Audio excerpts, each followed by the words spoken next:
Baik. Kali ini kami dari kelompok 6 akan mempresentasikan terkait tugas kelompok mata kuliah sosial informatik.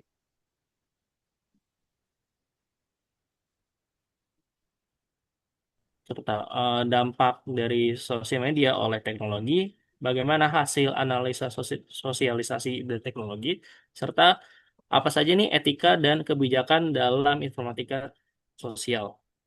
Selanjutnya, ada juga eh, evolusi informatika sosial. Dapat kita lihat dalam tabel ini menunjukkan bahwa perkembangan dari informatika teknologi ini memiliki pertumbuhan yang cukup baik dan cukup besar dari setiap tahunnya selalu menanjak. Selain itu dari media penyebarannya juga ada perubahan nih. Dari media penyebarannya ada juga perubahan evolusi dari di mana kita awalnya penyebaran dari mulut ke mulut, sekarang kita bisa melalui penyebaran melalui media sosial, media secara digital. Selanjutnya, poin ini membahas tentang informatika sosial sebagai gerakan ilmiah dan intelektual. Permulaan informatika sosial dapat dipahami dengan baik melalui gerakan ilmiah dan intelektual. Gerakan ilmiah dan intelektual didefinisikan sebagai upaya kolektif untuk mengejar program penelitian dalam menghadapi perlawanan dari orang lain dalam komunitas ilmiah atau intelektual. 4 alasan untuk mengajar informasi sosial kepada pencipta teknologi. Yang pertama, untuk menetapkan kerangka kerja bagi pengguna TIK, teknologi informasi. Yang kedua, untuk membantu para pengguna atau user. Yang ketiga, pengguna dapat mengembangkan keterampilan analisis. Yang keempat, untuk membantu pengguna yang terlatih secara teknis. Selanjutnya, poin informatika sosial, nilai-nilai kemanusiaan, dan desain ICT.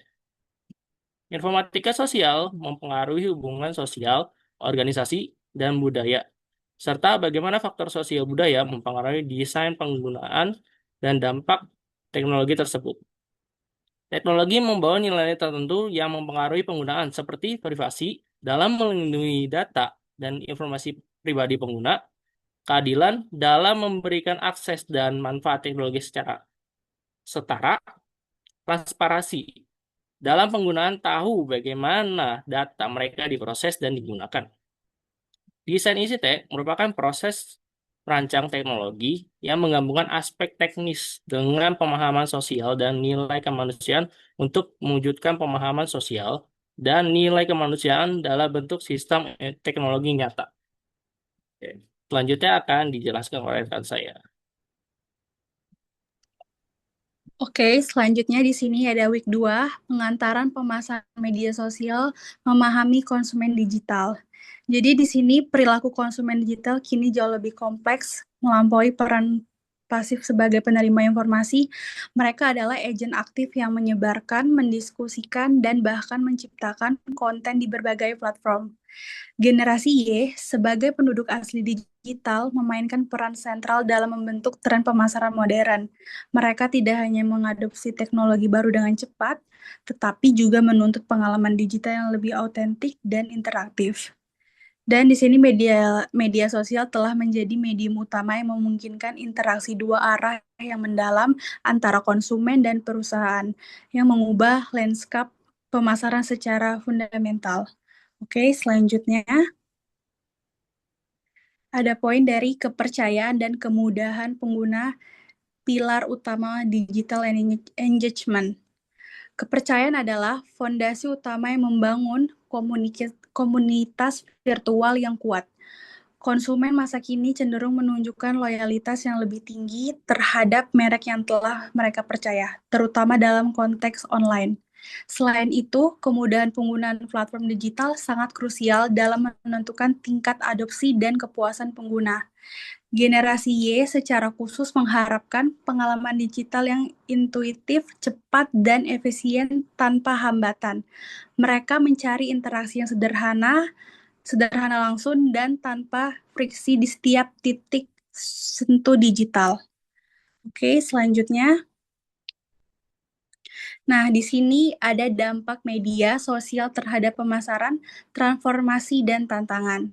Yang pertama, transformasi pemasaran. Di sini ada 4 poin. Yang pertama ada global reach. Media sosial memungkinkan jangkauan audiens global, membuat segmentasi tradisional kurang relevan. Yang kedua ada SEO creation, mendorong kolaborasi antara merek dan konsumen dalam menciptakan produk atau konten. Dan yang ketiga ada pertumbuhan komunitas, membangun komunitas merek yang loyal dan interaktif. Dan yang keempat ada saluran komunikasi sendiri. Perusahaan dapat mengontrol narasi dan berinteraksi langsung dengan pelanggan. Dan di sini ada yang poin kedua, resiko dan tantangan. Yang pertama, ada kecanduan media sosial, memunculkan isu etika dan kesehatan mental yang perlu diperhatikan. Dan yang kedua, ada penyimpangan media, risiko informasi salah atau negatif menyebar luas dengan cepat. Dan yang ketiga, manajemen reputasi, membutuhkan upaya proaktif untuk memantau dan melindungi citra merek. Dan yang terakhir, yang keempat, viral marketing negatif. Konten negatif bisa menyebar secara eksponensial, merusak reputasi. Oke, selanjutnya untuk anggota selanjutnya. Ya, di sini di week ketiga kita membahas tentang planning sosial media marketing strategi. Dalam sebuah perencanaan strategi pemasaran, media sosial sangat menekankan pentingnya platform digital seperti website, bisa menggunakan WordPress, metode pembayaran menggunakan PayPal, dan WooCommerce sebagai plugin untuk mendukung bisnis online-nya. Dalam lanskap digital, membangun branded social experience menjadi kunci untuk menciptakan kedekatan emosional dengan konsumen. Pengalaman merek tidak hanya mencakup aspek visual dan fungsional, tapi juga menyentuh dimensi sensorik, aktif, intelektual, dan perilaku. Melalui media sosial, bisnis dapat menghadirkan pengalaman yang memicu emosi positif, mendorong partisipasi aktif, serta meningkatkan loyalitas pelanggan. Konsumen yang memiliki ketertarikan emosional akan lebih cenderung melakukan pembelian ulang dan menjadi advokat merek melalui word of mouth atau promosi mulut ke mulut. Oke, selanjutnya.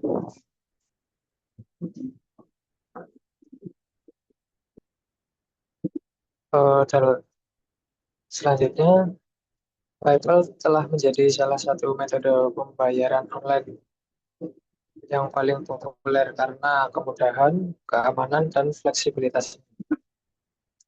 Dengan lebih dari 200 juta pengguna, PayPal mendukung transaksi online yang aman dan dipercaya konsumen di seluruh dunia. Keunggulannya ini terletak pada perlindungan data, kartu kredit, serta kepatuhan terhadap standar PCI DSS. Di sisi lain, WordPress hadir sebagai sistem manajemen konten sumber terbuka yang memungkinkan individu maupun bisnis untuk membuat website dengan biaya yang rendah, fitur yang lengkap, serta dukungan tema dan plugin yang luas. Kombinasi antara WordPress sebagai platform dan PayPal sebagai metode pembayaran menjadi fondasi yang penting dalam membangun toko online modern. Ini juga sangat cocok untuk misal seperti UMKM gitu. Selanjutnya,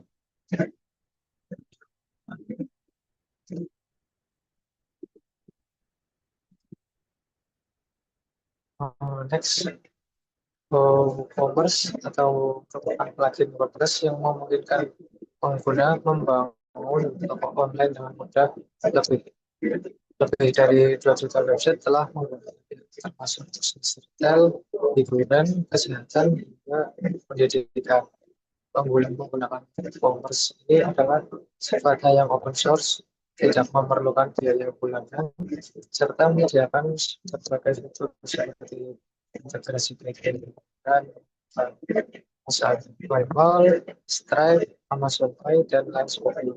Keamanan transaksi serta dukungan PayPal. Dengan fleksibilitas untuk penjualan fisik maupun digital, e-commerce ini mendukung pertumbuhan bisnis dari skala startup atau UMKM hingga perusahaan besar. Menjadikannya salah satu platform e-commerce yang paling relevan dan adaptif untuk usaha.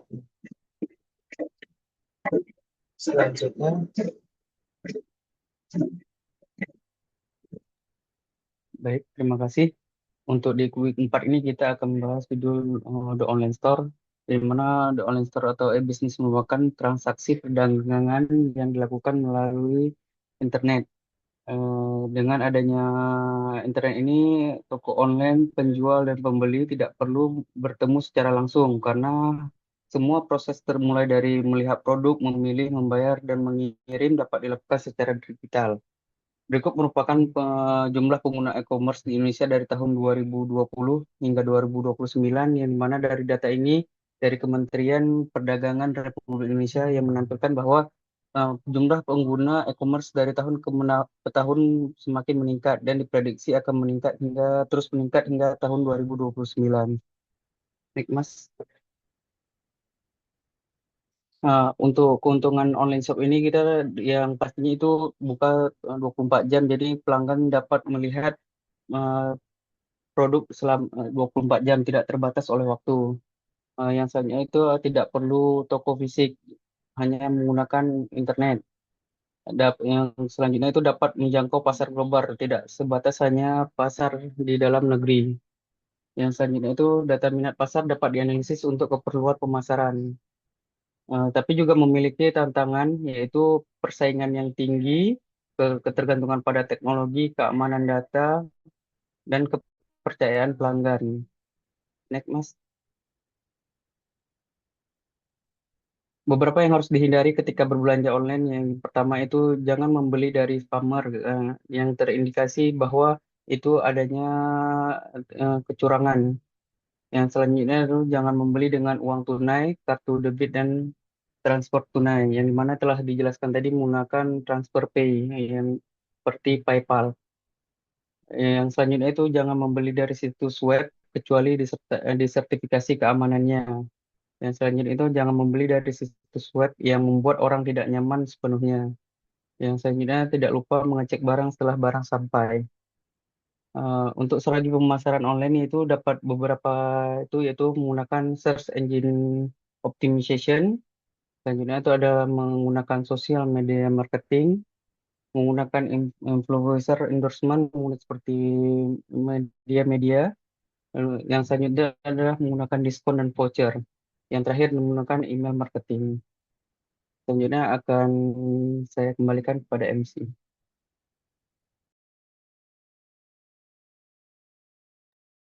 Oke, terima kasih. Berikut adalah presentasi dari kelompok kami. Semoga apa yang materi yang kita presentasikan dapat bermanfaat bagi semuanya. Terima kasih.